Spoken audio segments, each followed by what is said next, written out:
আসসালামু আলাইকুম। আমরা এই হলো কি করলা ভাজি আছে, পেঁয়াজি আছে, মাছ ভাজা, পুঁটির মাছ ভাজা। তো আর এটা হলো কি হলো, এই দেখেন এটা হলো এই পেঁয়াজি ঝোল করে দিলাম। মশলাটা কষাই এনে ঝোল করলাম, মাছও তো দেওয়া যায়। আর এটা হলো বুট বুট আর ওটা হবে ডালের ভর্তা হবে আর কি। ভাত হয়ে গেছে, এখন মুড়ি থাকবে ওর সাথে, আর কুশারের রস আছে। এই তো হ্যাঁ আল্লাহ, রমজান মাস ভালোই যাচ্ছে। নামাজ কালাম ঠিক মতন পড়েন।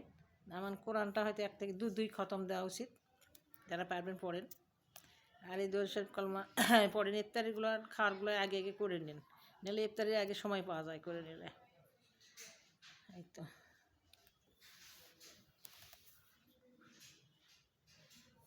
ডালের ভর্তা করে নেব। আর এই তো হলো আমার ঝোল হয়ে গেল। পুঁটির মাছ ভাজা, করলা ভাজাটাই ভালো লাগছে তিতা। এর সাথে মুড়ি থাকবে, মুড়ি মাছ সবই থাকবে।